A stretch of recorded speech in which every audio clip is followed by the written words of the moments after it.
네, 반갑습니다. 우리 2교시 마태복음 공부하겠습니다. 여러분 노트북 다 프린트 되셨나요? 예, 4장 노트북 40페이지부터 시작입니다. 4장 우리 1절로 가서 함께 읽고 시작할까? 마태복음 4장 1절.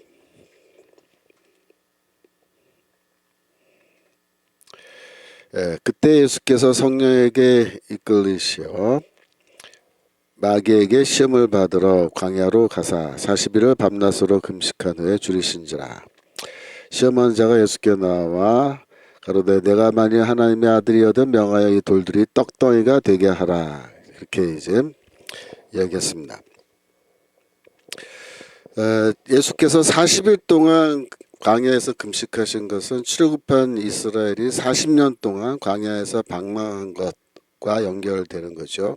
예수는 새 이스라엘을 창조하시는데 본인이 그 새 이스라엘의 왕이시기 때문에 본인이 광야에서 40일 동안 계시면 그것이 곧 그의 백성 이스라엘이 40년 동안 광야에 있는 것과 똑같은 거예요. 그래서 40일 금식하고 나오신 것은 곧 뭐예요? 이제 출애굽해서 광야 40년 끝나고 이제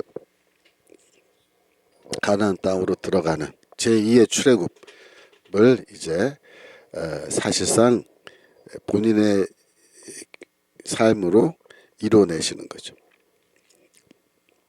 특별히 교회 전승에 따르면은 예수가 금식한 곳은 여리고라고 되어 있습니다. 여러분들이 성지답사를 만약 가시면 여리고라는 곳에 가실 수 있는데 여리고는 예루살렘에서 남쪽으로 있어요. 그래서 그 여리고로 가는 길을 이제 차로 타고 가려 그러면 그 좌우가 완전히 시뻘건 황무지입니다. 아무도 살기 힘들고 식물도 별로 없어요. 그냥 야산이 있고 시뻘건 산이 있고 막 바위들 있고 막 그런데요. 근데 그런 데를 막 달려가다 보면 저기 아래 초록색으로 점 같은 게 동그란 게 이렇게 보여요. 그게 여리고예요. 여리고는 오아시스가 있습니다. 물이 있어요. 그 지하수가 어마어마하게 많이 나옵니다. 그래서 그 지하수 나오는 그 이런 저수조 큰 창고 같은 게 거기 보면은 막 물이 콱콱콱콱 나오는데 한여름에도 거기 들어가면 시원할 정도로 지하수 찬물이 막 올라와요. 그 물로 농사를 짓는 거예요. 그래서 거기에 오아시스 지역이라서 농사를 짓는데 굉장히 농사가 또 잘 되죠. 그 지역에. 예, 물이 있고 햇볕이 좋으니까 특히 과일 농사가 잘 돼요. 근데 거기에서 이제 40일 동안 금식하시고 사탄에게 시험을 받으시는데 첫 번째 시험은 이 돌로 떡을 만들어라라는 겁니다. 이 사탄이 왜 그런 말을 했을까를 한번 생각해 보세요.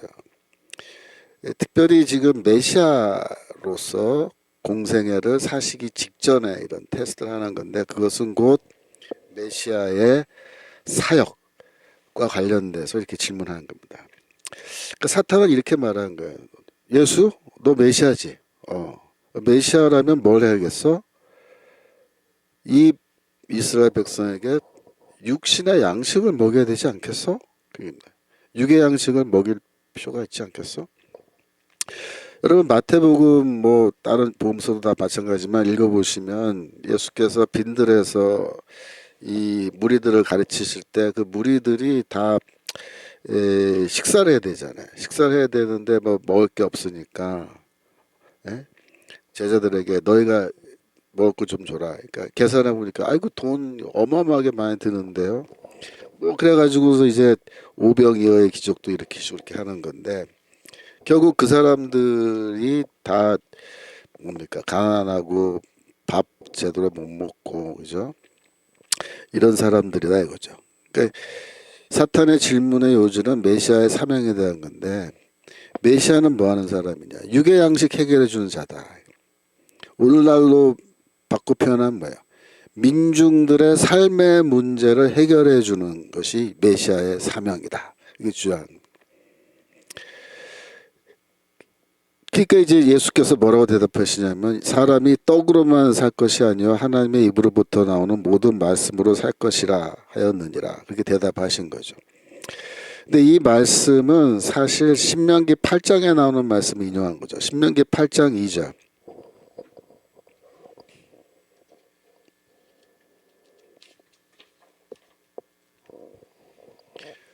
내 하나님 여호와께서 이 40년 동안 너로 광야의 길을 걷게 하신 것을 기억하라. 이는 너를 낮추시며 너를 시험하사 내 마음이 어떠한지 그 명령을 지키는지 아니 지키는지 알려 하심이라. 너를 낮추시며 3절 너로 줄이게 하시며 또 너도 알지 못하며 내 열조도 알지 못하던 만나를 내게 먹이신 것은 그단 말이죠.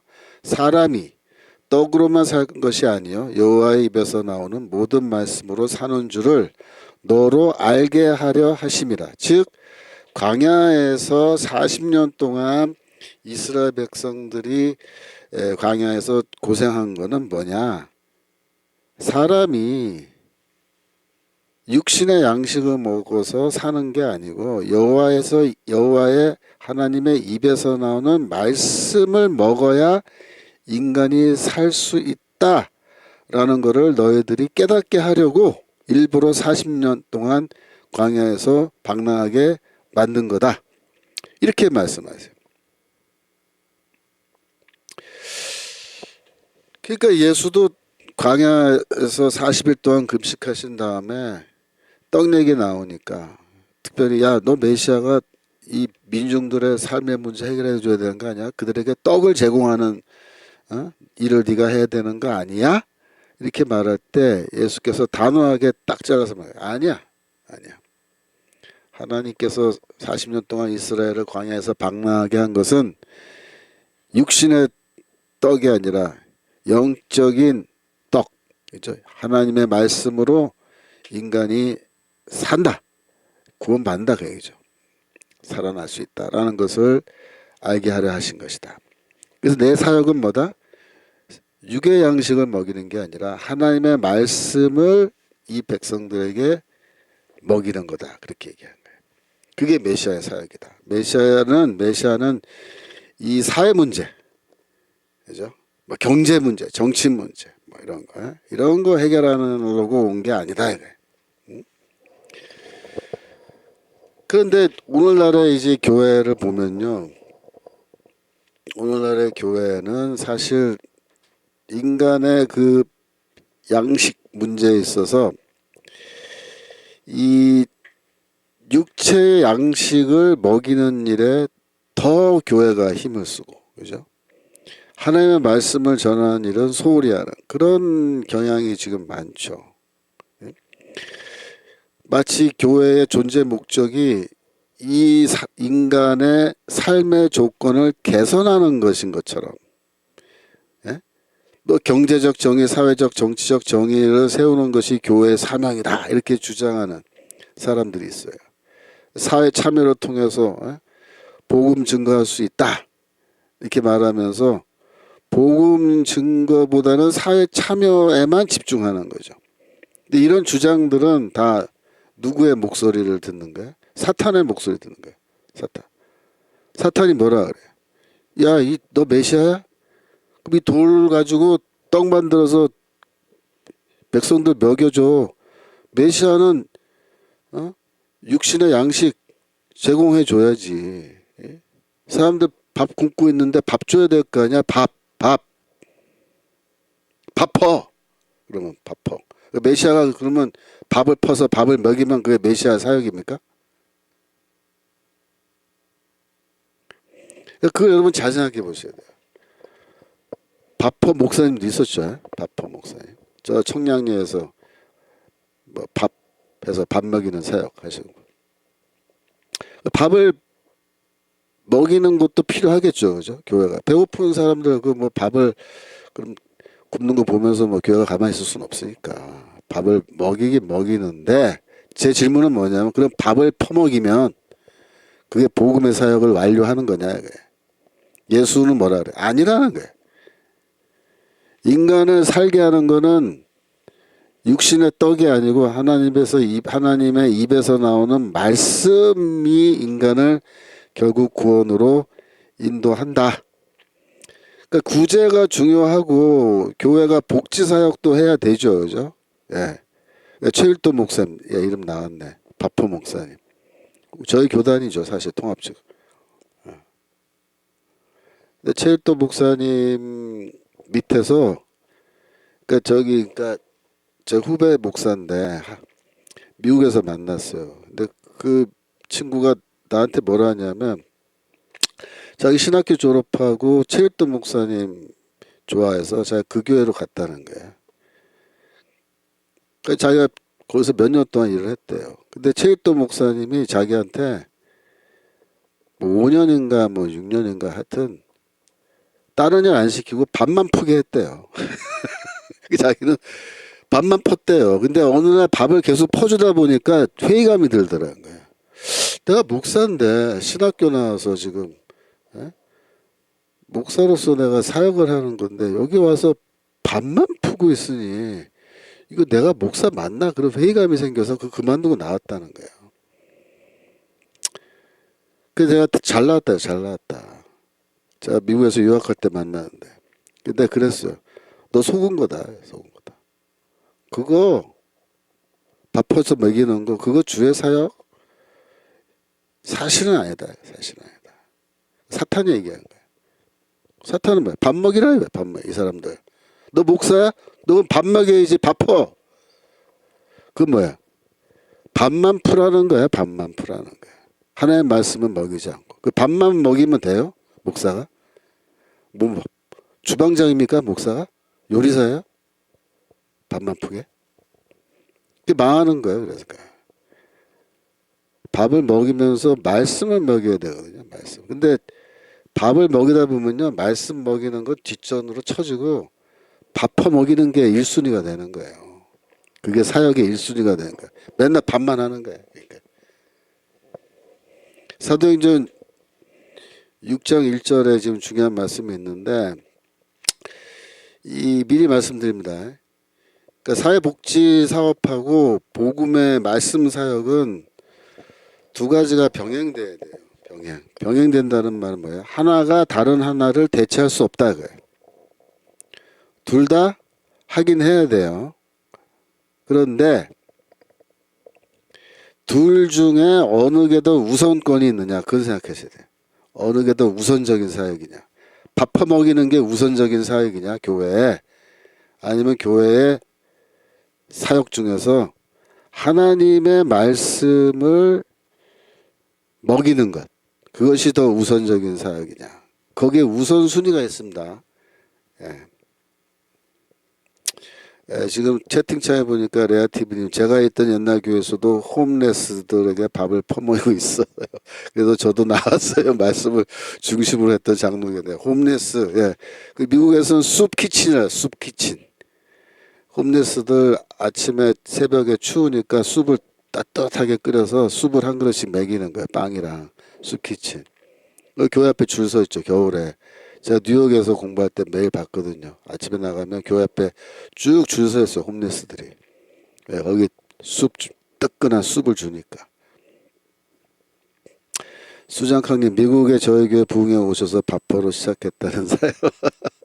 예, 거기 교회도 필라델피아인가요? 그러면 거기도 가셨네요. 예. 그러니까 이제 오늘날 교회들이 복지관을 많이 세웠어요. 그러니까 대형 교회들은 대부분 다 복지 시설을 갖고 있거든요. 복지관. 그러니까 자기 교회는 뭐 여기 있어도 복지관은 좀 저기 산동네, 달동네 이런 데다가 세워서 사역을 했는데 요즘엔 서울이 뭐 달동네 다 없어지고 그 달동네 전부 다 아파트 들어서 이러다 보니까 복지관들을 다 하다가 중단한 데도 있고 그렇죠. 그런데 여하튼 이 두 가지 사역이 병행돼야 되는데 어느 하나가 다른 하나를 리플레이스 즉 대체할 수 없다라는 겁니다. 자, 사도행전 6장 1절. 사도행전 6장 1절. 그때 제자가 더 많아졌는데 헬라파 유대인들이 자기의 과부들이 그 매일 구제에 빠짐으로 히브리파 사람을 원망한대. 보세요. 예루살렘 교회에 과부들이 많이 있었는데 왜냐하면은 그 과부들은 남편들이 다 죽은 사람들이죠. 그러니까 생물학적으로 남자가 더 평균 수명이 짧아요. 그리고 전쟁이 나면 남자들이 많이 죽죠. 그래서 이 과부가 되면 아들이 엄마를 부양하면 되는데 그것도 아들도 없고 그러면 이제 굶어 죽는 거예요. 그래서 회당이나 교회에서는 그걸 다 밥 먹여서 살게 해주는데, 특별히 헬라파 과부와 히브리파 과부가 이렇게 구분이 되는 거는 언어적 구분입니다. 언어적 구분. 그래서 헬라어를 말하는 과부들은 이방 지역에 이민 가서 살다가 남편이 죽어서 자식도 없고 그러면은 굶어 죽으니까 고향에 돌아온 거고, 히브리파 과부는 이제 아람어를 말하는 그 지역 사람들이죠. 근데 그 구제에 빠짐으로라 그럴 때 그 구제라는 말이 디아코니아라는 단어예요. 디아코니아. 이 디아코니아라는 말은 교회의 목회, 사역을 말하는 거예요. 사역. 매일매일의 디아코니아. 그 뭐야? 매일매일 밥 먹여주는 사역입니다. 밥 먹여주는 사역. 그래서 소홀히 됨으로란 말이 이제 뭔가 이제 뭐 밥 먹는데 문제가 생겼겠죠. 그죠? 아마도 뭐 밥을 더 자주 안 줬다든가 아니면 똑같이 밥을 주지 않았다든가 반찬이 뭐 저쪽은 반찬이 좋고 이쪽은 반찬이 안 좋았다든가 뭐 하여튼 그런 어떤 좀 문제가 있었겠죠. 그죠? 그래서 헬라파 유대인들이 자기 과부들이 이렇게 소홀히 되니까 히브리파 사람들은 원망하는 거야. 2절. 12사도가 모든 제자를 불러 이르되 우리가 하나님의 말씀을 제쳐놓고 공개를 일삼는 것이 마땅치 아니하니, 이렇게 말하는 거예요. 그 사도들이 이 문제를 딱 이제 당면하게 됐을 때 뭐라고 말했냐면, 우리가 하나님의 말씀을 제쳐놓고, 화면 보여주세요. 성경 말씀. 하나님의 말씀이 뭐냐면요, 하나님의 로고스야. 로고스를 제쳐놓고라고 할 때는 이 동사가 카타레이포라는 동사인데, 카타레이포는 영어로 말하면 to leave behind. to leave behind. 카타는 뒤쪽으로, 그죠? 레이포는 이제 놓다, 미루다. 그래서 우선순위에서 뒤로 미룬 거예요. 카탈레이포. 제쳐놓고란 말이 그런 뜻이에요. 하나님의 말씀을 2순위로 제쳐놓고 이런 말입니다. 공개를 일삼는 것. 이게 최근 개역성경 번역에서는 접대를 일삼는 것이라고 이렇게 번역했어요. 근데 이게 헬라어로는요, 트라페자에서 섬기는 것, 그게 돼 있어요. 트라페자에서 섬기는 것. 그러니까 트라페자가 뭐냐면 테이블이야, 테이블. 그 다음에 섬기다가 디아코네오 동사인데, 디아코네오가 아까 말한 디아코니아, 그죠? 매일의 구제라고 번역했는데 이게 디아코니아, 매일매일의 사역. 그러니까 테이블의 사역이 있고, 그죠? 그거는 매일매일 밥 먹여주는 사역이에요. 근데 이 매일매일 밥 먹여주는 사역을 하느라고 하나님의 말씀은 저 뒤로 제껴놓는다. 이게 잘못됐다. 이렇게 말해요. 그러면서 3절에 7명을 택하라. 그러면은 우리가 이 일, 즉 식탁에서의 사역, 식탁을 섬기는 것은 이들에게 맡기고, 그 다음에 4절이 중요해요. 우리는 기도하는 것과 말씀 전하는 것, 이렇게 돼 있죠. 을 전무한다. 근데 그게 말씀 사역에 힘쓴다, 그런 뜻이에요. 말씀 전하는 것은 말씀 사역. 왜냐하면은 그게 디아코니아라는 말이 여기 나와요. 말씀의 디아코니아. 그러니까 말씀이 뭐예요? 사역이에요, 사역. 그러니까 여기에 지금 디아코니아라는 말이 2번 나왔어요. 1절에 매일매일의 구제, 매일매일의 디아코니아. 그게 뭐예요? 교회 목회 사역이거든요. 근데 그게 뭐냐면 테이블에서 밥 먹여주는 사역이에요. 그게 있고, 그 다음에 두 번째로 하나님의 말씀의 사역이 있는 거예요. 그것도 디아코니아예요. 그러니까 둘 다 디아코니아예요. 둘 다 사역이에요. 그런데 뭐라 그랬어요? 베드로가 이 하나님의 말씀의 사역을 제껴놓고 테이블에서의 사역, 밥 먹여준 사역에만 우리가 전념하고 있는 거, 이거는 잘못됐다, 이렇게 얘기해요. 자, 다시 한번 처음부터 다시 설명해 드릴게요. 자, 보세요. 지금 문제는 뭐냐면 밥을 먹는데 히브리파 과부들이 밥 먹는 거랑 헬라파 과부들이 밥 먹는 게 불평등하다. 그래서 문제가 터진 거예요. 불평등의 문제. 밥의 불평등. 왜 저기는 고기 반찬 주고 뭐 우리는 고기 반찬 없냐, 뭐 이런 식이겠죠. 그죠? 그래서 이제 문제가 터졌는데 해결책은 뭐예요? 7명을 뽑아서 야, 공평하게 배식해. 그럼 되죠. 공평하게 배식해. 그럼 해결되는 거 아니에요? 베드로가 그렇게 말했어야 되는 거 아니에요? 왜 이렇게 불평등하게 배식했어? 공평하게 배식해. 그럼 문제 해결되잖아요. 근데 베드로는 이 문제를 그렇게 보지 않아요. 다른 관점에서 보는 거예요. 베드로는 지금 뭘 얘기하는 거냐면, 야, 우리 예루살렘 교회가 이게 지금 뭐 공동 식당이야? 공용 식당이야? 이게 지금? 아니, 온 교회가 모든 성도가 입만 열면 다 밥 얘기만 해. 밥 얘기만. 밥. 그래서 왜 밥을 이렇게 배식했냐고. 왜 우리 헬라파 과부들 밥 이렇게 주냐. 그 베드로가 지금 지적한 문제는 뭐냐면, 야, 왜 불평등하게 배식했어? 그게 아니고, 야, 정신들 차려, 이거예요. 눈만 뜨고 입만 열면 다 밥 얘기하는데 너희들 미쳤어 지금? 교회가 지금 밥 먹으러 있는데요? 교회는 하나님의 말씀의 사역을 하라는, 그게 사명이야. 이렇게. 밥 먹이는 게 사명이 아니고 이게 더 중요한 사역이야. 그렇게 얘기해. 그러니까 베드로가 우리 집부터 식당 문 닫자. 밥 안 먹여준다. 그렇게 하지 않아요. 계속 밥은 먹여줘. 7명 뽑아서 야, 너희가 알아서 이걸 하는데, 우리 교회 문제의 본질은 뭐다? 불평등한 배식이 아니고 온 교회가 지금 밥 문제에 전 마음을 다 뺏기고 밥 문제만 지금 전부 다 골똘히 생각하고 있는 거다. 그거 잘못됐다. 그래서 이제부터는 우리 사도들은 밥 문제는 관여 안 하겠다. 우리는 오직 하나님의 말씀의 사역에만 전념하겠다. 왜? 이게 우선적인 사역이기 때문입니다. 우선적인 사역. 그러면 이 얘기가 무슨 말이에요?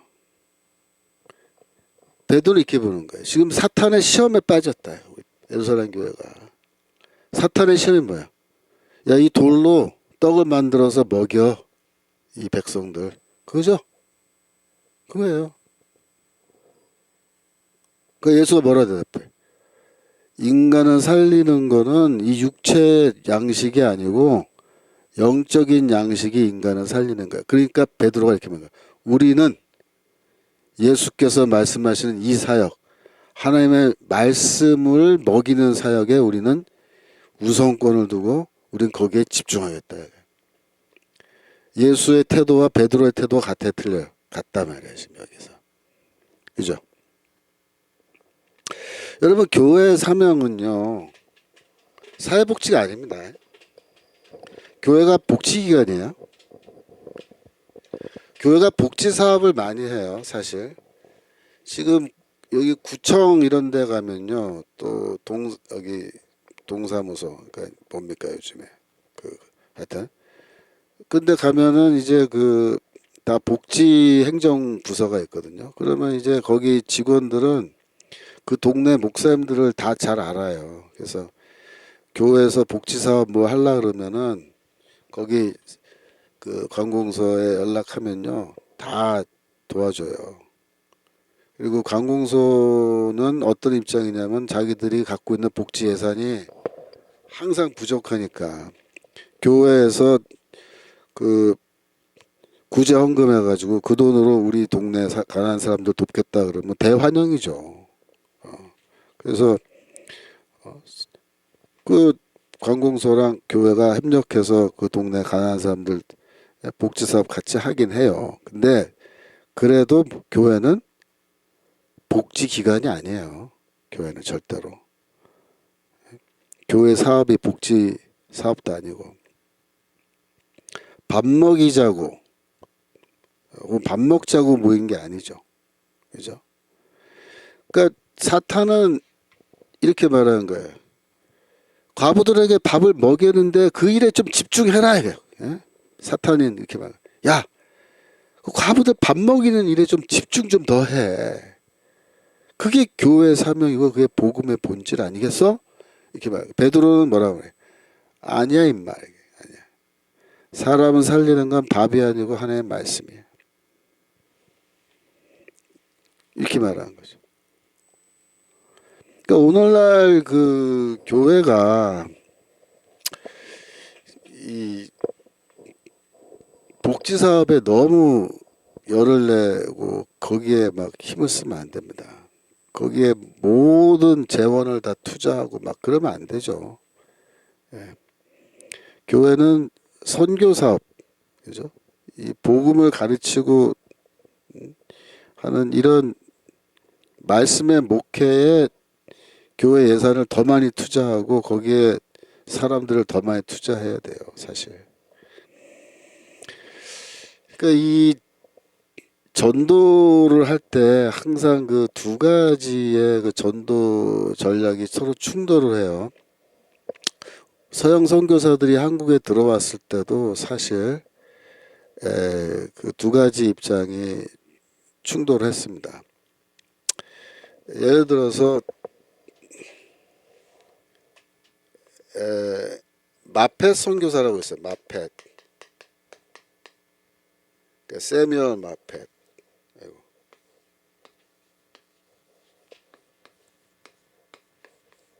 아이고. 마펫. 아이고. 글씨가 이상해서 졌네. 세미얼 마펫. 이 사람하고 스펠링 맞나? 그 다음에 언더우드. 언더우드는 뭐 세문안교회 세운 사람이죠. 그죠? 이 두 사람이 동시대 인물이에요. 한국 선교를 위해서 들어온. 둘 다 미국 사람, 미국 선교사였죠. 어, 사랑제일교회도 밥 먹으러 가는 사람들이 교회에서 밥하는 분들 너무 힘들겠어요. 근데 이제 사랑제일교회는 이제 직원들 일하시는 분들이 워낙 많다 보니까 교회뿐만 아니라 사무실 많잖아요. 그런 분들 식사를 위해서 교회에서 밥하는 거죠. 근데 밥할 때 이제 성도님들도 뭐 밥 먹으러 오면은 다 그냥 밥 드시게 하는 거니까 그거는 복지 사업은 아니죠. 직원들 교회 직원들 문제니까. 예. 자 다시 돌아와서 이 마펫과 언더우드가 한국 선교를 놓고 서로 상반된 활동을 했어요. 사실 지금 놓고 보면 그 마펫은 뭘 했냐면요 평양 신학교 세웠어요.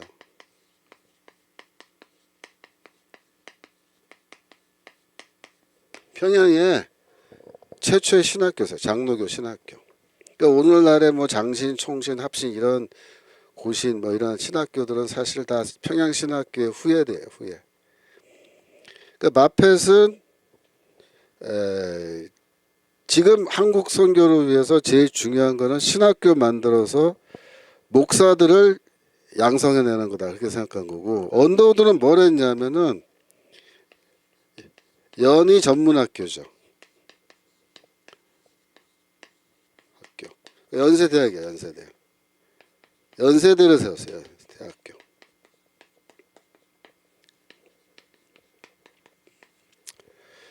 그러니까 언더우드는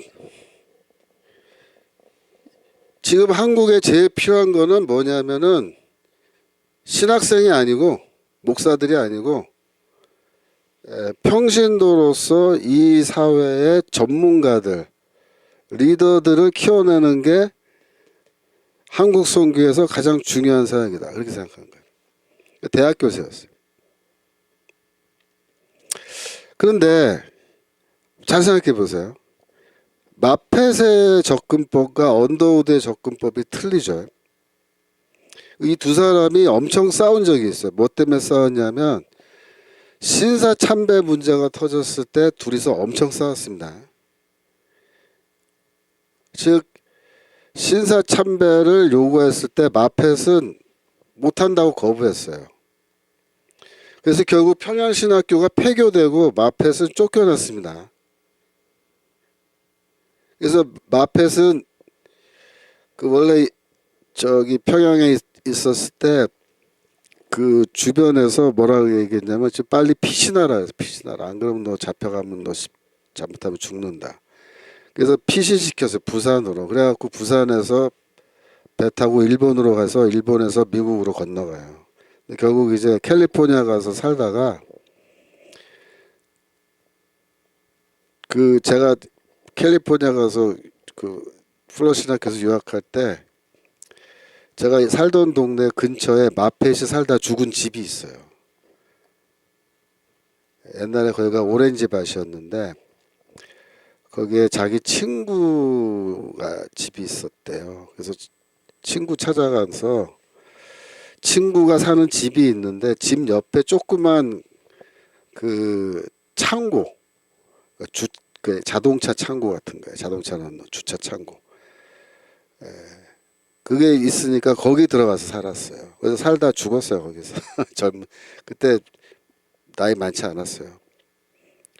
죽었는데 신사참배 반대했어요. 끝까지. 학교가 폐교되는 한이 있더라도 우리는 신사참배 못한다 이겁니다. 그런데 언더우드는 어떻게 했는지 아세요? 언더우드는 신사참배 했습니다. 연희전문학교. 그러니까 연세대학교가 그 당시 연희전문학교가 폐교가 안 되고 일제시대 때 계속해서 학교 운영을 할 수 있었던 건 뭐다? 신사참배했기 때문에. 그 둘이가 엄청 싸웠어요. 그 문제 놓고. 근데 단순히 신사참배 문제에 대한 의견이 달랐을 뿐만 아니라 선교에 대한 접근법이 틀린 거예요. 특히 이제 세브란스 병원 세우고 그 다음에 대학교 세우고 하는 이런 식의 접근법은 뭐예요? 육체 필요를 채워주는 그런 방식의 설교죠. 근데 평양신학교 뭐예요? 아니다 이거예요. 하나의 말씀이다 이거예요. 인간을 살리는 거는 육신의 떡이 아니고 하나의 말씀이 살림으로 우리는 여기서 말씀의 사역자를 우선적으로 키워야 된다 이렇게 된 겁니다. 근데 미국 교회들이 언더우드를 지원한 교회들이 있고 마펫 선교사를 지원한 교회들이 있어요. 그 교회의 선교에 대한 이해가 틀린 거예요. 오늘날 이런 입장, 언더우드의 입장, 이런 입장이 결국 뭐예요? 미시오 데이, 하나님의 선교라는 이러한 타이틀로 하나님의 선교란 뜻이에요. 라틴어로 하나님의 선교라는 방식으로 오늘날의 선교학 교수들이 이걸 가르치는 건데 이게 다 뭐냐면은 쉽게 말하면 말씀을 제껴놓고 하나님 말씀 제껴놓고 사회 봉사, 사회 참여를 통해서 전도한다는 거예요. 이게 미시오데이. 근데 지금 우리가 공부하는 예수의 그 사탄의 시험 첫 번째 질문하고 연결해서 보세요. 언더우드의 이 접근법은 상당히 사탄이 하는 말하고 비슷하지 않아요? 이 한국 사람들에게 지금 필요한 거는 떡이다 이거야. 떡. 문명이고 문화고 그죠? 의료 시스템이고 너 그 덕분인지 몰라요. 하여튼 우리나라 의료 시스템이 지금 잘 되고 우리가 육체적으로는 우리가 좋은 서비스를 받고 지금 이렇게 살고는 있지만은 이 마펫이 와서 만약에 마펫이 평양에다가 또 평양대학교 세우고 예? 평양의료원 세우고 그랬으면 어떻게 됐을 것 같아요? 한국 선교가 제대로 됐을까요? 사실상 오늘날 우리나라 초대교회사 이렇게 놓고 보면요, 마펫의 그 평양신학교를 세운 그게 굉장히 중요한 역할을 했습니다. 물론 마펫이 이 평양신학교 세울 때 숭실 전문학교도 세워요. 숭실. 왜냐하면 이제 결국은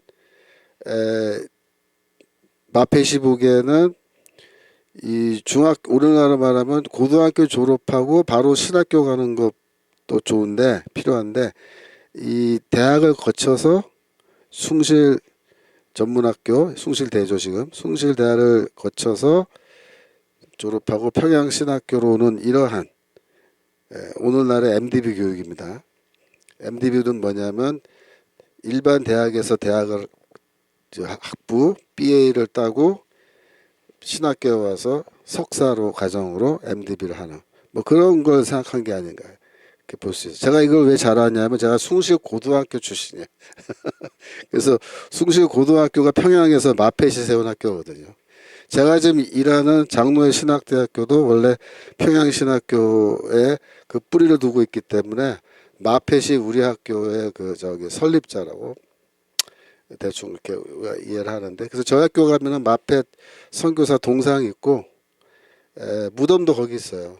원래 무덤이 캘리포니아에서 그 헛간에서 죽어가지고 돈이 없으니까, 마펫이 돈이 없어, 선교사가 무슨 돈이 있겠어요. 죽었는데 뭐 장례는 치러야 되니까 마펫의 그 부인이 그 LA에서 북쪽으로 쭉 올라가면 거기 조그만 도시가 하나 있는데 거기에 그 집안 사람들이 살고 있었대요. 부인의 가족들의 가족 묘소가 있었던 거예요, 그쪽에. 그래가지고 마펫 선교사의 시신을 거기로 가져가요. 그래서 거기 그 가족 공동묘지에다가 같이 묻었던 거예요.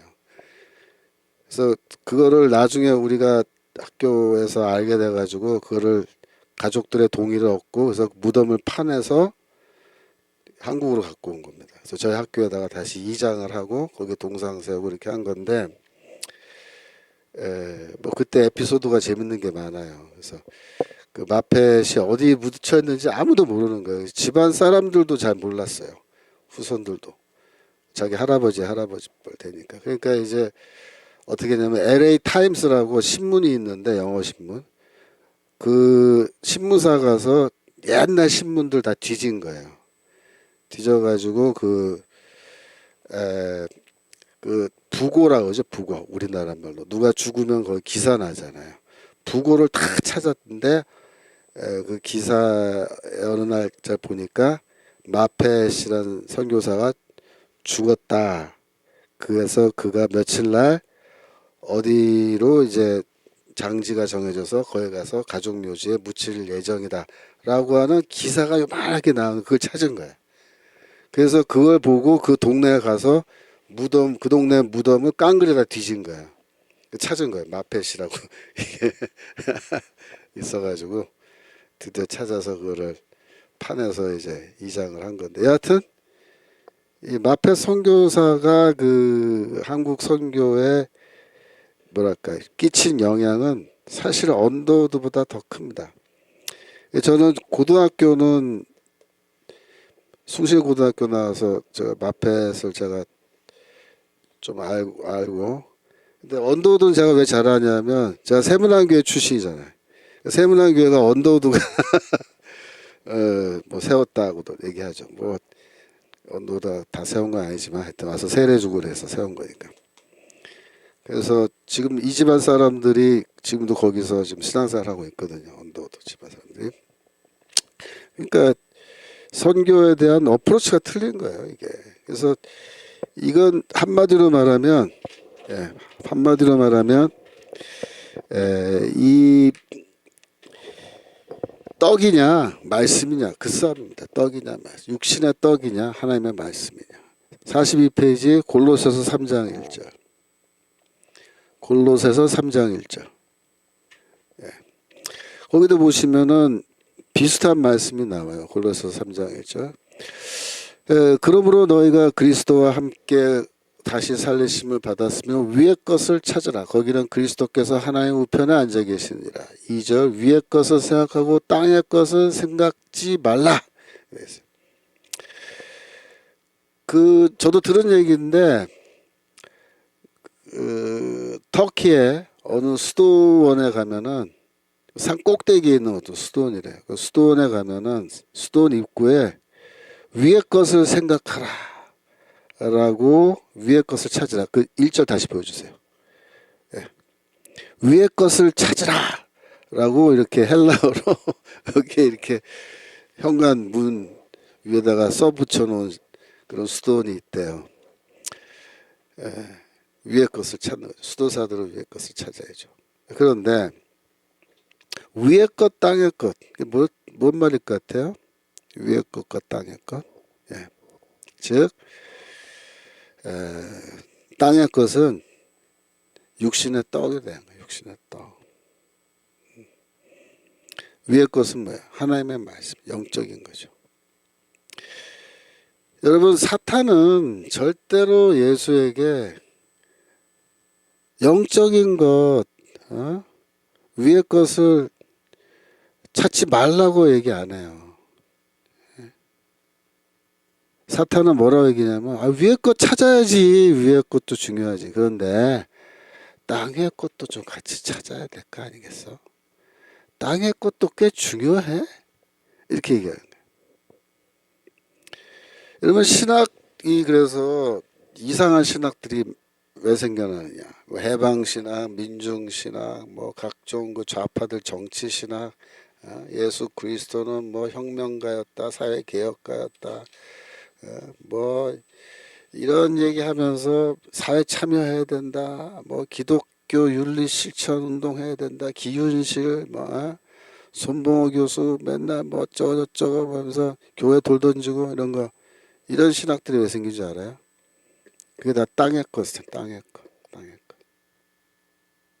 인간들은 우리의 모든 관심을 땅의 것에 집중하게 하고 거기에 전념하게 하는 것. 그래서 이 사회를 개량하는 것, 더 좋은 세상 만드는 거죠. 더 좋은 사회를 만들고 뭐 이렇게 하는 게 인간에게 구원을 준다라고, 그게 거짓말하는 거예요. 사기치는 거죠. 그 말에 속아 넘어가면은 어떻게 되느냐. 하나의 말씀을 제껴놓고 뒤로 그냥 제껴놓고 엉뚱한 일에 우선권, 프라이어리티를 주고서 그걸 향해서 뭐 전심으로 쫓아가는 거죠. 하여튼 이 먹는 거, 이거 먹는 거 사실 중요해요. 저도 쉬는 시간에 배가 고파서 뭐 좀 먹었어요. 그러니까 먹긴 먹어야 돼요. 근데 이 먹는 거는 대충 먹으면 돼요. 사실 먹는 거 너무 막 이렇게 할 것도 없고 대충 먹으면 되고, 중요한 거는 하나의 말씀이니까. 아담도 먹는 것 때문에 범죄했고 이스라엘도 먹는 것 때문에 광야에서 불평했죠. 궁궁궁궁궁궁 거렸죠. 공구죠. 예? 그래서 다 실패한 거예요. 음식 때문에. 근데 예수는 40일 동안 금식하신 이후에도 그리스도는 음식이 주는 유혹 때문에 실패하지 않으셨다. 그 말입니다. 자, 두 번째 질문. 마태복음 4장 5절. 마태복음 4장 5절에 보시면 이에 마귀가 예수를 거룩한 성으로 데려다가 성전 꼭대기에 세우고 가로되 내가 만일 하나님의 아들이거든 뛰어내리라 기록하였을 때 저가 너를 위하여 그 사자들을 명하시리니 저희가 손으로 너를 받들어 발이 돌에 부딪히지 않게 하리로라 하였느니라. 그래서 성경 말씀을 마귀가 인용해요. 그러니까 마귀가 성경을 잘 알아요. 이게 시편 91편인데 시편 91편 11절. 그러니까 우리가 마귀보다는 성경을 좀 더 잘 알아야 되지 않겠어요? 우리가? 예? 마귀만큼도 성경 모르면요 다 그냥 나가 떨어지는 거예요. 자 11절 저가 너를 위하여 그 사자들을 명하사 내 모든 길에 너를 지키게 하심이라. 저희가 그 손으로 너를 붙들어 발이 돌에 부딪히지 않게 하리로다. 요거를 지금 마귀가 인용한 거거든요. 근데 요거 구절을 왜 인용했을까? 이제 그 이유를 여러분 아셔야 돼요. 그 13절에 해답이 있어요. 내가 사자와 독사를 밟으며 젊은 사자와 뱀을 발로 누르리로, 그렇게 되어 있습니다. 14절 하나님이 가라사대 저가 나를 사랑한즉 내가 저를 건지리라. 저가 내 이름을 안즉 내가 저를 높이리라. 건지리라 높이리라. 빌립보서랑 비슷하죠 지금. 그 다음에 15절 저가 내게 간구하니 내가 응답하리라. 저의 환난 때에 내가 저와 함께하여 저를 건지고 영화롭게 하리라. 이렇게 되어 있는데 저 위에 14절 13절로 올라와 주세요. 거기 사자와 독사를 밟는다, 사자 뱀을 발로 누른다 라는 요 이야기에서 이 독사와 뱀이 나오잖아요. 이게 누구냐면 창세기 3장에 나오는 그 뱀이에요. 사탄, 마귀. 그래서 이 13절이 마귀에 대한 얘기라고. 네. 창세기 3장 15절에 뭐라고 되어 있어요? 창세기 3장 15절. 내가 너로 여자와 원수가 되게 하고 너의 후손도 여자의 후손과 원수가 되게 하리니 여자의 후손은 내 머리를 상하게 할 것이요. 여자의 후손이 누구예요? 이게 메시아로 볼 수 있다. 이제 메시아가 와서 메시아가 와서 너의 머리를 상하게 한다. 뱀의 머리를 상하게 한다. 너는 그의 발꿈치를 상하게 할 것이다. 그러니까 뱀이 발꿈치를 무는 거는요, 약간 좀 부상을 입히는 거지만 이게 치명적이진 않아요. 발꿈치이기 때문에. 발 뒤꿈치. 거기 물렸다고 뭐 죽진 않는다고. 그래서 이 메시아와 사탄과의 전쟁을 말하고, 전쟁. 거기서 지금 메시아는 마귀의 머리를, 대가리를 발로 콱 누른다. 그 이야기가 지금 시편 91편 13절에 있는 거예요. 그러니까 마귀가 아주 교묘하게 지금 얘기하는 거예요. 야, 네가 저기 메시아지? 여인의 후손이지, 네가. 그러면 네가 내 머리를 밟네? 응? 맞아? 네가 내 머리 밟는 거 맞아? 그런데 네가 정말 메시아인지 아닌지 내가 어떻게 알지? 어?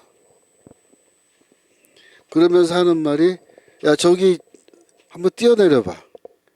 그럼 하나님이 천사를 보내서 네 발이 돌에 부딪히지 않게끔 하신다고 이게 성경에 돼 있잖아. 응? 그러니까 네가 한번 메시아라면은 정말 내 머리를 밟고 네 발로 나를 정말 누를 건데 네가 정말 메시아인지 아닌지 한번 뛰어내려봐. 하나님이 천사를 보내서 너를 정말 이렇게 보호해서 사뿐히 땅 위에 이렇게 다시 내려서게, 네 발이 땅에 부딪히지 않게 하시면 내가 인정할게. 그때 인정할게. 네가 메시아라는 거 내가 인정할게. 이렇게 얘기하는 거예요. 그리고 아까 그 시편 91편 14절 다시 한번 보여주세요.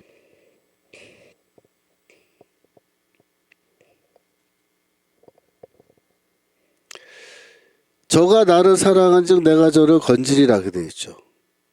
저가 내 이름을 안즉 내가 저를 높이리라. 그러니까 이 메시아가 이 땅에 와서 고난받고 죽는 그런 사명이 있는데, 정말 그러면 네가 십자가에서 죽고 그런 다음에 하나님이 정말 너를 다시 높여 주실까? 높여주실까? 15절에 보면은 저가 내게 간구하리니 15절 보여주세요. 15절. 예. 저가 내게 간구하리니 내가 응답하리라. 내가 저와 함께 저를 건지고 영화롭게 하리라 했잖아요. 영화롭게 하고 높인다 그랬잖아요. 예수에게 이렇게 얘기한 거예요.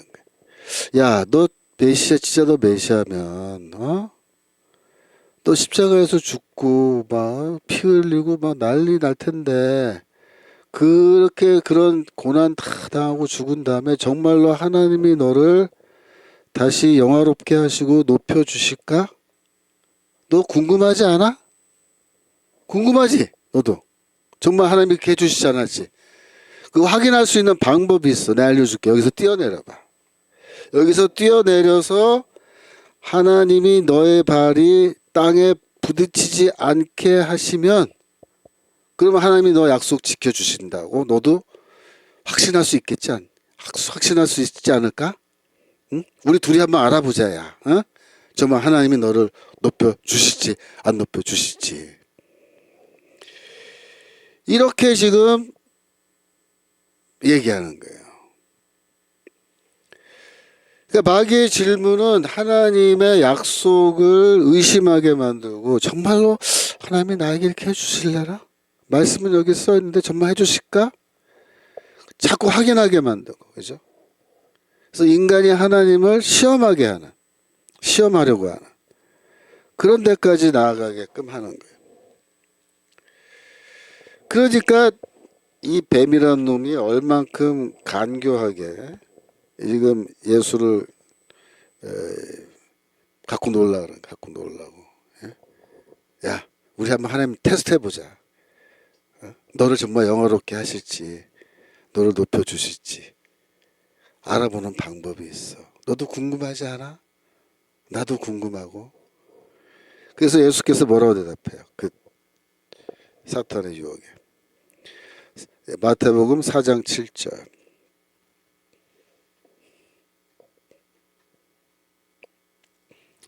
예수께서 이르시되 또 기록되었을 때 주 너의 하나님을 시험치 말라 하였느니라. 그죠? 시험치 말. 하나님을 테스트하려 하지 마. 하나님은 반드시 약속 지키신다. 반드시 나를 영화롭게 하시고 나를 구원하시고 나를 높이실 것이다. 나는 그걸 믿어 의심치 않는다. 우리가 그거를 하나님을 테스트하고 시험해서 알아보려고 하는 것 자체가 그건 잘못된 거다. 그렇게 얘기해요. 이해되시죠? 예. 그래서 이 마귀가 시편 91편을 인용한 거예요. 그러니까 요 마귀의 질문, 테스트를 잘 이해하려면 그 아래 91편 13절, 14절, 15절을 여러분이 잘 읽어봐야 돼요. 그러면 왜 마귀가 그런 말을 했는지 우리가 이해하기 쉽다. 그 다음에 예수의 대답은 여기서 기록되었으되 주 너의 하나님을 시험하지 말라라고 할 때 신명기 6장 16절을 인용한 걸로 그렇게 우리가 봅니다. 신명기 6장 16절. 너희가 마사에서 시험한 것 같이 너희 하나님 여호와를 시험하지 말고. 예수가 이 말씀을 인용한 거예요. 이스라엘은 마사에서 하나님을 테스트했다. 그래서 마사에서의 사건이 출애굽기 17장에 나와요. 17장 3절. 출애굽기 17장 3절. 거기서 백성이 물에 가라매 목이 마르다는 거죠. 그들이 모세를 대하여 원망해 가로되 당신이 어찌하여 우리를 애굽에서 인도하여 내어서 우리와 우리 자녀와 우리 생축으로 목말라 죽게 하느냐. 4절. 여호와께 모세가 여호와께 부르짖어 가로되 어떻게 하면 좋겠습니까? 그들이 얼마 아니면 내게 돌질하겠네. 나에게 돌을 던지겠나이다. 그렇게 해요. 그래서 하나님이 야 5절에 너 저기 지팡이 들고 저 앞으로 가라. 6절에 호렙산 반석 위에 너를 데려갈 텐데 그 반석을 지팡이로 쳐라. 예? 물이 날 테니까 그거 마셔라. 그래서 그것까지 했는데 그 다음 말이 7절이 중요해요. 그가 그곳 이름을 마사 또는 무리바라 불렀으니 이는 이스라엘 자손이 다투었으며 또는 그들이 여호와를 어떻게 시험하여 이르기를 여호와께서 우리 중에 계신가 아닌가 하였습니다. 그 말이 뭐예요? 하나님이 정말 우리와 함께 하시는지 함께 하지 않는지 한번 테스트해 보자. 그래서 모세한테 압력을 넣어서 막 쌩 난리를 부려가지고 하나님이 우리와 함께 하시는지 알아본 거야. 이게 하나님을 테스트한 거예요. 테스트한 거예요. 신명기 6장 아까 16절에 너희가 마사에서 시험했다. 하나님을 테스트했다. 그렇게 하면 안 된다. 그죠? 이렇게 연결되는 거예요. 그러니까 믿음이 없는 거예요. 믿음이. 하나님 말씀의 약속에 대한 믿음이. 그래서 하나님을 시험하고 하나님을 테스트하는데 예수가 고난받고 십자가에서 죽는다 하더라도 하나님께서 자신을 부활시키시고 하늘로 올리시고 하나님 보좌에 앉게 하시고 그 다음에 모든 이름 위에 뛰어난 이름을 주시고 빌립보서 2장 9절 그를 영화롭게 하신 그걸 예수는 어떻게 믿었다. 하나님을 시험하지 않았어요.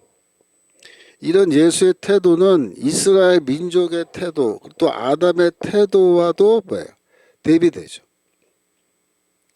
아담은 선악과 먹지 말라 먹으면 죽는다라고 말했는데 먹었어요. 죽나 안 죽나 한번 보자. 하나님의 말씀을 믿었으면 절대 안 먹었겠죠. 먹으면 죽어. 근데 먹는다는 건 벌써 안 믿는 거야. 하나님의 말씀을 안 믿는 거야. 그래서 정말 죽나 안 죽나 한번 두고 보자. 하나님 테스트 해보자. 예수는 공생애를 시작하시기 전에 일단 이 대목에서 사탄을 어떻게 이기시는 거야. 이기는 거야. 그게 사탄의 대가리를 밟는 거예요. 발로 누르는 거예요. 일단 발로 눌러놓고 시작하신 거예요. 그죠? 예수의 공생의 기간에도 사탄은 끊임없이 예수를 시험하고 이렇게 했겠죠. 근데 그때마다 예수는 어떻게 해요? 사탄의 머리를 밟아서 눌러 이기시는 거예요. 마가복음 3장 26절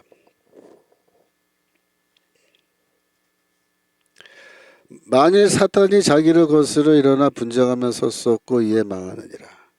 사람이 먼저 강한 자를 결박하지 않고는 그 강한 자의 집에 들어가 세간을 늑탈치 못하리니 결박한 후에야 그 집을 늑탈하리라. 여러분 요 말씀이 어디서 나오냐면 바알세불 논쟁 가운데서 나오는 말씀이에요. 예수가 귀신을 쫓아요. 근데 예수를 반대하는 자들이 뭐라고 얘기냐면 저 예수는 바알세불의 능력을 힘입어서 귀신을 쫓는다 그렇게 얘기해요. 그러니까 예수가 그러는 거예요. 그 말도 안 되는 소리 하지 말아요. 바알세불이 이 마귀가 귀신들의 집에 그 주인이야 주인. 강한 자. 내가 귀신을 쫓으려면은 이 쪼무레기 귀신을 쫓으려면은 제일 먼저 내가 뭘 해야 되느냐. 내가 제일 먼저 이 강한 자 마귀입니다. 마귀를 결박하지 않고는 그 집안에 들어가서 세간을 다 늑탈할 수가 없다. 내가 이 귀신을 쫓는다는 것은 이미 내가 사탄을 어떻게 했다는 거야. 결박했다라는 거야. 결박한 게 뭐야? 대가리 발로 지그시 눌러놓은 거죠. 네. 사탄의 머리를 밟고 계시는 거예요. 벌써. 그래서 그 쪼무라기들, 쫄개들, 귀신들을 막 내쫓고다 하는 거예요. 누가복음 10장 18절. 누가복음 10장 18절. 예수께서 이르시되 사단이 하늘로서 번개같이 떨어지는 것을 내가 보았노라. 내가 너에게 뱀과 정갈을 밟으며 원수의 모든 능력을 제어할 권세를 주었으니 너희를 해할 자가 결탄코 없으리라. 이렇게 말씀하십니다. 뱀과 전갈을 밟으며, 여기서 창세기 3장 15절이 그대로 반영되어 있는 거예요. 창세기 3장 15절. 그렇죠? 뱀과 전갈을 밟아요. 로마서 16장 20절.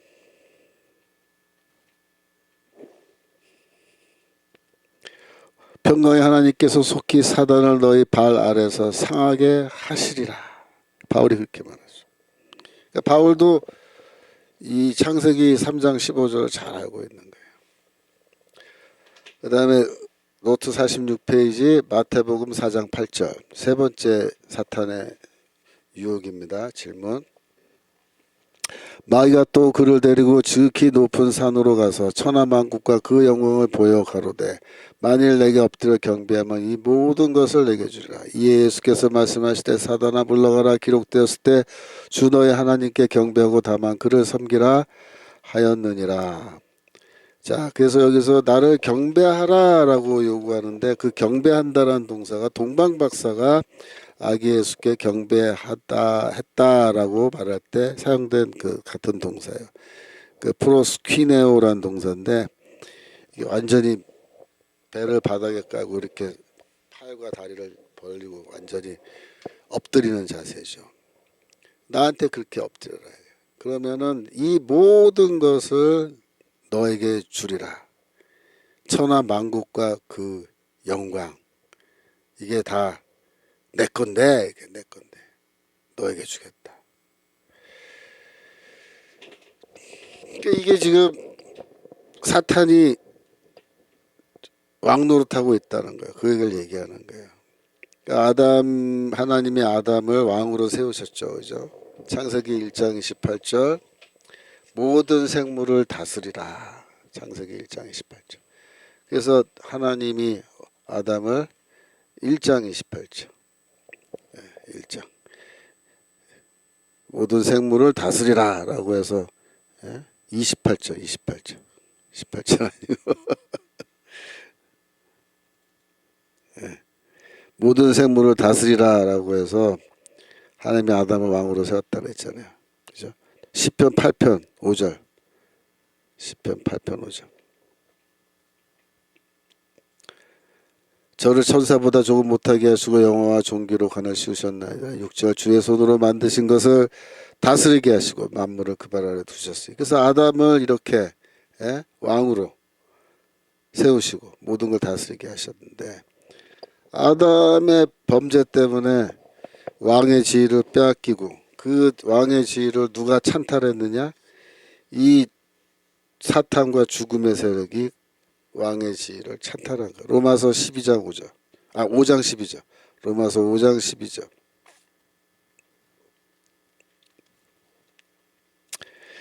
이러므로 한 사람으로 말미암아 죄가 세상에 들어오고, 한 사람이 아담이죠. 죄로 말미암아 사망이 왔나요? 죽음이 이 세상에 들어왔어요. 즉 아담이 범죄하기 전에는 이 세상에 죽음이 없었습니다. 원래 하나님이 창조하신 세계는 죽음이 없어요. 영원히 사는 거예요 다. 사망이 왔나니 이와 같이 모든 사람이 죄를 지었으므로 사망이 모든 사람에 이르니라. 13절. 죄가 율법이 있기 전에도 세상에 있었으니 율법이 없을 때는 죄를 죄로 여기지 아니하였다. 14절. 그러나 아담으로부터 모세까지 아담의 범죄와 같은 죄를 짓지 않은 자들 위에도 사망이 왕노릇하였나니. 그게 중요해요. 사망이 왕노릇했다. 그래서 왕노릇한다는 말이 바실류오라는 동사인데 왕으로 다스린다. 왕으로, 죽음이 왕으로 다스린다. 그래서 죽음이 왕노릇한다. 즉 죽음의 세력, 사탄이 왕노릇하는 거예요. 요한복음 12장 31절. 요한복음 12장 31절. 이 세상에 심판이 있으렀으니 이 세상 임금이 쫓겨나라. 이 세상 임금이 누구예요? 여기서 임금이라고 번역했는데 이게 임금이 아니고 통치자라고 번역해야 됩니다. 이게 알콘이라는 단어인데, 아르콘은 다스리다라는 아르케오 동사의 이게 분사형인데, 여하튼 통치자, 이 세상의 통치자가 쫓겨나죠. 통치자 누구입니까? 사탄입니다. 요한복음 14장 30절. 여기도 이후에는 내가 너의 말을 많이 하자니 이 세상 임금이 오겠음이니라. 예, 이 세상의 임금. 그 다음에 16장 11절. 심판에 대하여라 하면 이 세상 임금이 심판을 받았습니다. 이게 다 똑같은 표현이야. 통치자. 요한일서 5장 19절.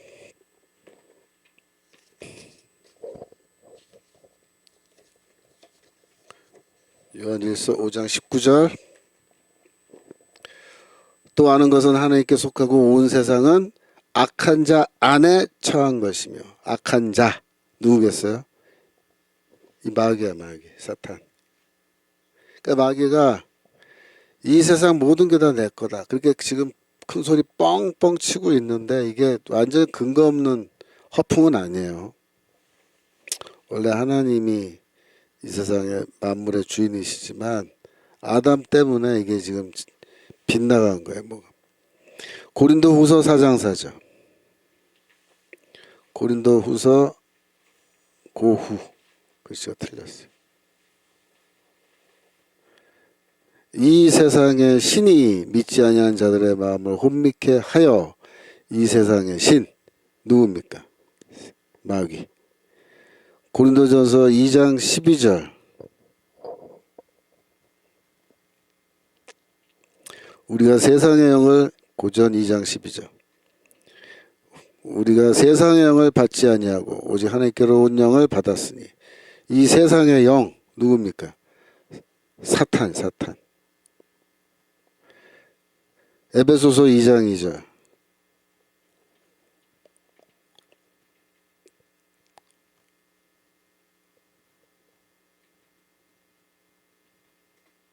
예.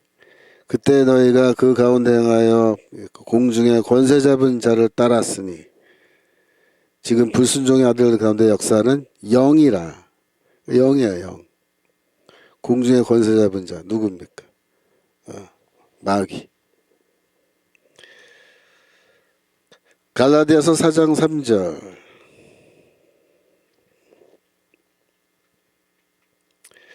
이와 같이 우리도 어렸을 때 이 세상 초등학문 아래에 있어서 종노릇하였더니, 초등학문이라고 번역된 게 이게 스토이케이아라는 건데 이게 무슨 초등학문, 이게 번역이 말도 안 되는 번역이고, 여기서는 영적 존재를 말합니다. 악한 영들 아래서, 그 뜻이 악한 영들 아래서 종노릇하였더니, 이방인들이 과거에 다 악한 영 아래서 종노릇했다.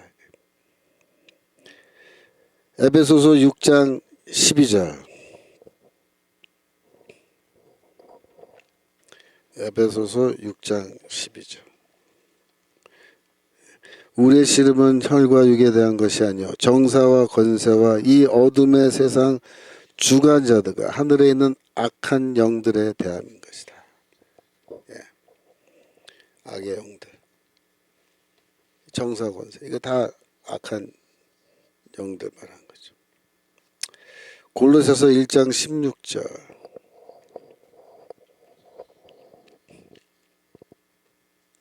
예, 여기에 보좌, 주관, 정사, 권세, 그죠? 보좌. 요즘 성경에는 왕권, 주권, 통치자들, 권세들 이렇게 되는데 이게 다 악한 영들을 부르는 악한 영들의 포지션 타이틀입니다. 그래서 지금 이 악한 영들이 특히 마귀가 이 세상 모든 게 다 내 거라고 지금 주장을 하는데, 성경은 지금 어둠의 권세자가 지금 아담의 실수 때문에 왕노릇하고 있는 것은 사실이지만, 그러나 하나님은 이 통치권, 왕권을 누구에게 줬느냐? 인자에게 줬다. 이렇게 말합니다. 인자. 그래서 다니엘서 7장 14절.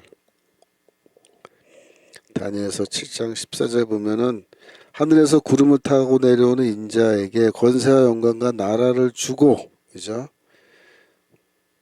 그 권세는 영원한 권세, 나라는 영원한 나라를 그렇게 해서 영원한 날의 왕으로 인자를 임명하는데 그 인자가 바로 누구냐? 예수 그리스도다 이거죠. 그죠? 고린도전서 15장 25절. 고린도전서 15장 25절. 저가 모든 원수를 그 발 아래 둘 때까지 불가불 왕노릇 하시리니. 그죠? 그는 누구야? 저는 누구야? 그리스도. 그리스도가 왕으로서 다스리신다. 그 원수를 그 발 아래 둘 때까지는. 맨 나중에 멸망받을 원수는 사망이니라. 죽음이 이제 마지막으로 이제 멸망당할 것이고, 27절 만물을 저의 발 아래 두셨다 했으니 만물을 아래에 둔다 말씀하실 때 만물을 그의 아래에 두시니가 그 중에 들지 않은 것이 분명하다. 그래서 이 세상 만물은 사실은 사탄의 것이 아니라 원래 그리스도의 것이다. 이렇게 말해요. 그리스도의 것이다. 또 하나님의 것이다. 장차는 성도들의 것이 된다. 그렇게 얘기해요. 고린도전서 3장 21절.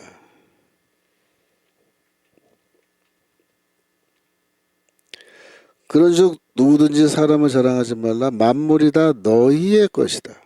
사탄은 이 세상 만물이 다 지 거라고 주장하는데 성경은 아니다. 이거 다 성도들의 것이다.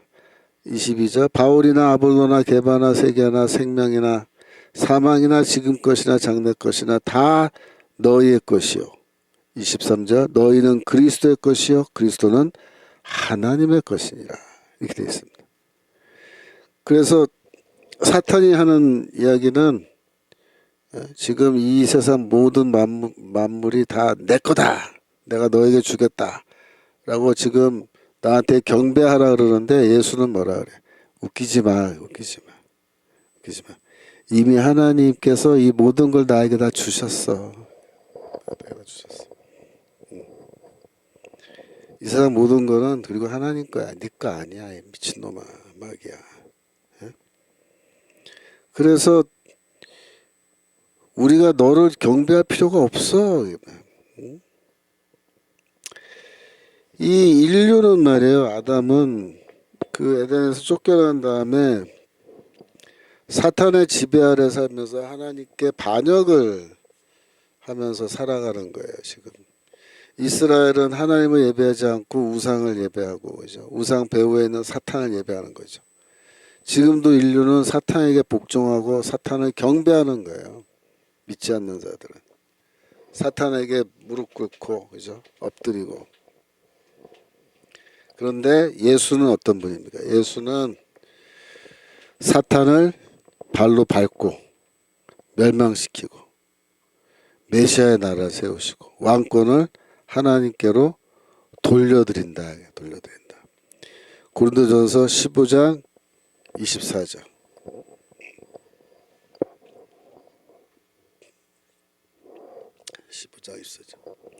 그 후에는 나중에 저가 모든 정사 모든 권세 능력을 멸하시고 나라를 아버지 하나님께 바칠 때라. 그렇죠? 미래에 내가 이 모든 걸 다시 하나님께 바칠 거야 이놈아. 헛소리하지 마. 그러면서 사탄아 물러가라. 기록되었을 때 주 너의 하나님께 경배하고 다만 그를 섬기라 하였느니라. 라고 이렇게 선언하시니까 사탄이 어떻게 했어요? 물러갔어요. 패배하고 물러갔어요. 졌어요. 그래서 사탄과의 싸움에서 이제 예수가 승리하신 거예요. 일단 승리해 놓고 이제 일을 시작하시는 거예요. 48페이지 9번. 예수의 복음 선포와 이사야서의 예언의 실현. 세례요한이 이제 넘겨졌다라는 그 얘기가 이제 들려왔어요. 어딜 가냐면 마태복음 4장 12절.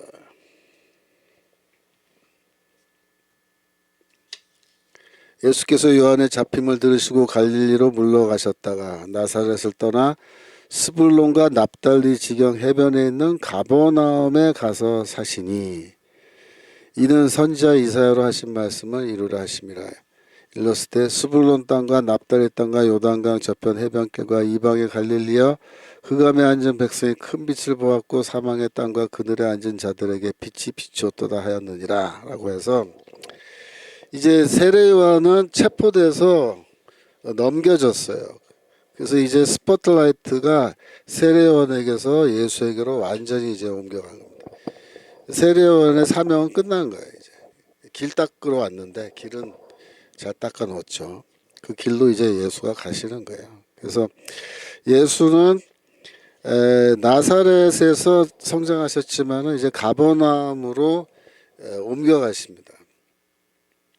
마태는 가버나움이 스불론과 납달리 지경 해변에 있는 가버나움 이렇게 얘기해요.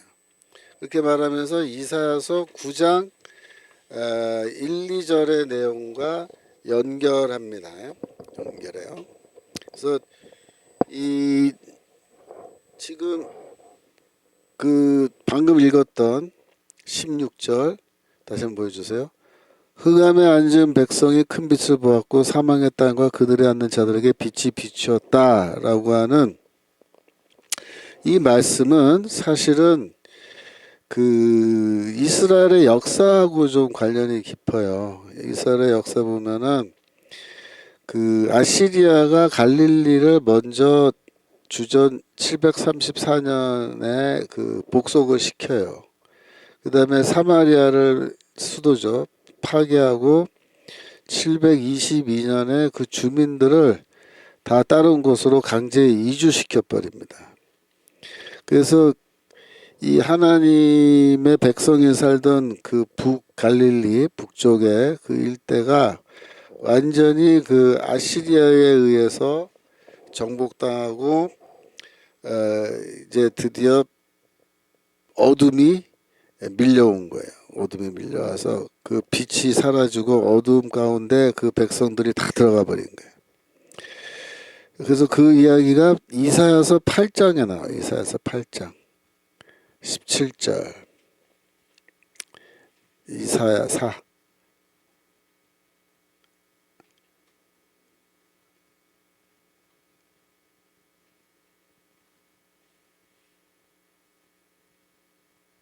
네. 이제 야곱의 집에 대하여 낯을 가리우시는 여호와를 나는 기다리며. 그러니까 얼굴을 가리신다는 것은 좋지 않은 거예요. 하나님이 심판하시는 거죠. 그죠? 그 다음에 20절로 내려가시면 20절로 내려가 주세요. 그러면 20절에 그들이 정령이 아침 빛을 보지 못하고 빛을 못 봐요. 21절 공고하며 줄일 것이라 줄일 때에 격분하여 번조한단 말에 화를 내면서 자기의 왕 자기 하나님을 저주할 것이며 위를 쳐다보거나 22절 땅을 굽어보아도 환난과 흑암과 고통의 흑암뿐이니 그들이 심한 흑암 중으로 쫓겨 들어가리라. 그래서 이 나라가 멸망한 그 북이스라엘이 멸망한 그거를 뭐에다 비교하냐면 이들이 흑암 가운데로 쫓겨 들어간 걸로 그렇게 봐요. 흑암 가운데로 쫓겨 들어가. 그러면서 이사야는 이 흑암 가운데 쫓겨 들어간 이 이스라엘 민족이 그러면 미래 어떻게 되느냐? 그 다음 저 9장 1절. 전에 고통하던 자에게는 흑암이 없으리로다. 옛적에는 여호와께서 스불론 땅과 납달리 땅으로 멸시를 당케 하셨더니 후에는 해변길과 요단 저편 이방의 갈릴리를 영화롭게 하셨도다. 그래서 하나님의 구원이 임한 거는 뭐예요? 흑암이 없어지는 거. 어둠이 물러가고 2절 흑암에 해가는 백성이 큰 빛을 보고 사망의 그늘진 땅에 가던 자에게 빛이 비추도다. 그래서 흑암이 물러가고 그들에게 빛이 비춰지는 거예요. 빛이 나타나서 빛을 비춰줘. 그게 뭐야? 그게 하나님의 구원이에요. 하나님의 구원. 그래서 이 내용을 마태가 그대로 마태복음 4장에서 지금 인용하고 있는 거예요. 근데 이거를 뭐 연결시키냐면 가버나움의 예수가 이사 가신 것과 연결시키는 거예요. 그래서 마태는 이렇게 말한 거예요. 예수가 가버나움으로 가셨는데, 가버나움은 뭐다? 스불론과 납달리 지경 해변에 있는 가버나움이다. 그래서 드디어 이사야서 9장 1, 2절에 예언되어 있는 어둠이 물러가고 그 이방의 갈릴리 이방인들이 사는 그 갈릴리 그 흑암에 앉은 백성들에게 이제 큰 빛이 나타났다. 그래서 사망의 땅과 그늘에 앉은 자들에게 빛이 비추었는데 그게 뭐냐? 예수가 가버나움으로 가신 거다. 그렇게 얘기해요. 그래서 이제부터 예수가 가버나움에서 이제 그 사역을 시작하시는데 그 사역을 통해서 이사야서의 예언이 이제 이루어지는 거다. 그렇게 이루어지는 거다. 여러분들 50페이지에 보면은 제가 지도를 하나 넣어놨죠. 50페이지 지도.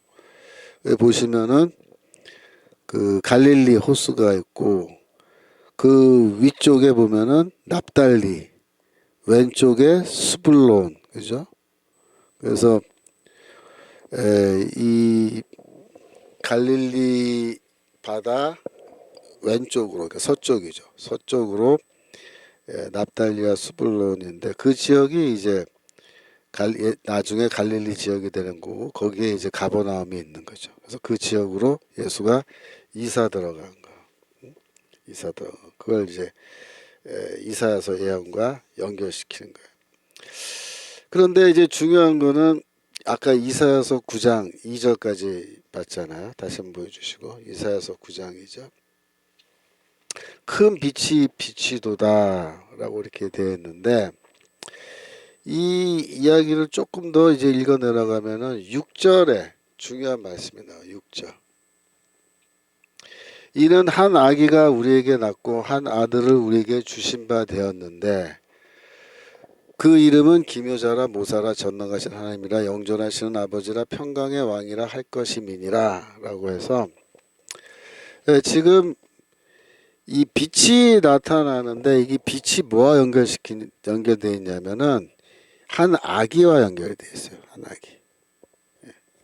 한 아기가 우리에게서 태어났고 아들을 우리에게 하나님이 주셨다. 이게 되어 있습니다. 주셨다. 그래서 아들이 주어졌다라고 이렇게 이제 되어 있는데 이게 이제 수동태로 되어 있어요. 이 아들이 우리에게 주신 바 되었다 하면 주어졌다. 수동태인데 이런 걸 우리가 신적 수동형이라 그래요. 능동태로 바뀌면 하나님이 우리에게 아들을 주셨다 이렇게 돼요. 여러분 이거를 여러분들이 이 구절을 잘 이해해야 돼요. 자, 봐요. 우리가 이전에 마태복음 1장 공부할 때 이사야서 7장 14절 공부했죠. 처녀가 잉태하여 아들을 낳을 것이요. 그죠? 아들이란 말이 나왔잖아요. 아들. 그런데 이사야서 9장으로 두 챕터만 뒤로 가면은 거기에 한 아들을 우리에게 주신 바 되었다. 이렇게 되어 있어요. 아기가 태어나고. 그죠? 그러니까 이게 다 뭐야 돼요? 메시아야 돼요. 미래의 왕. 미래의 왕. 아들이 오시고 한 아기가 태어남으로 어떻게 이 세상에 어둠이 물러가고 빛이 비추게 된 거예요. 초대교회는 마태복음 1장에서 이사야서 7장 14절 처녀가 잉태하여 아들을 낳을 것이요 라는 말을 이제 인용했는데 초대교회는 분명히 이 구절을 7장 14절 이사야서 7장 14절을 이사야서 9장 6절 한 아기가 우리에게 낳고 태어났고 한 아들을 우리에게 주셨다 라는 이 내용과 연결해서 읽었을 거예요. 특별히 주다라는 동사 하나님의 아들을 주셨다라는 말을 여기서 하는데 이때 동사 나탄이라는 동사를 써요. 나탄은 주다라는 히브리어 동사인데 이 신약 성경에서는 하나님이 아들을 우리에게 주셨다. 그의 아들을 우리에게 주셨다. 라는 이러한 표현이 자주 나옵니다. 바울서신에도 나오고 뭐 복음서에도 나오고 다 나와요. 그래서 51페이지에 가서 써놨는데 마틴 행겔이라는 학자가 독일 학자인데 넘겨줌의 양식 surrender formula라는 그런 말을 했어요. 특별히 신약 성경에 하나님이 아들을 우리에게 surrender 주셨다라는 이러한 표현이 자주 나오기 때문에 그것들을 모아서 마틴 행겔은 이것은 서렌더 포뮬라다. 그리고 이 서렌더 포뮬라는 초대교회가 예수가 누군지를 이해하는 기독론이죠.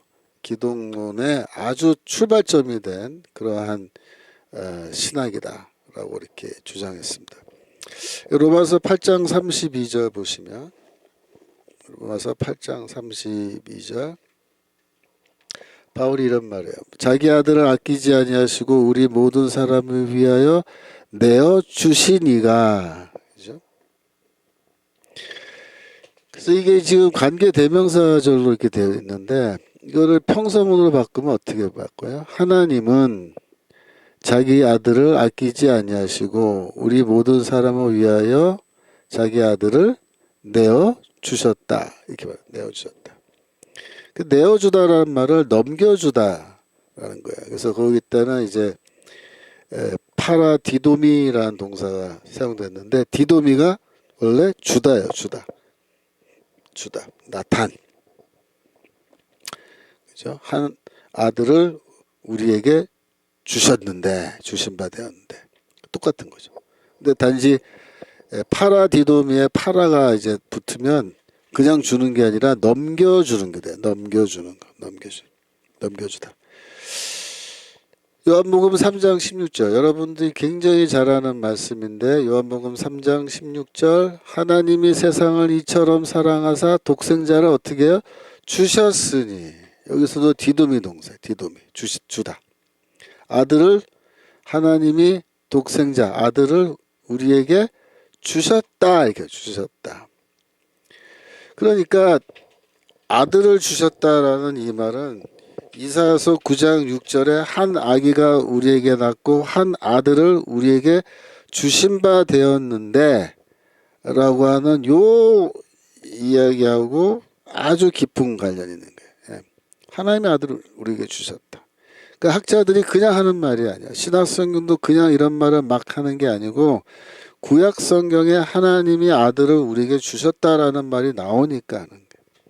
그래서 이 이사야서 9장 6절에 한 아기가 우리에게 태어났고 이거는 뭐야?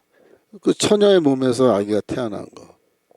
마리아에게서 아기가 태어난 거 말한 거고 그 아기가 태어난 것은 우리에게 한 아들을 주신 거다. 하나님의 아들을 우리에게 주신 것이다. 이렇게 성경은 이야기해요. 그래서 이 마태복음에서 이사야서 9장 6절을 인용하고 있지는 않지만 9장 1, 2절을 인용하고 있지만 아마도 초대교회는 이 9장 전체 내용을 7장 14절 처녀가 잉태하여 아들을 낳으리니 그 이름을 임마누엘이라 하라 라는 그 말씀과 연결해서 읽고 해석했을 가능성이 매우 큽니다. 그래서 제가 다음 시간이 다 됐는데 다음 주에 이 아기에게 붙여진 4개의 이름에 대해서 좀 설명하겠어요. 그 중에 특별히 그 아기의 이름을 기묘자라 모사라 그 다음에 전능하신 하나님이라 또 영존하시는 아버지라는 이름이 이 아기에게 붙여져요.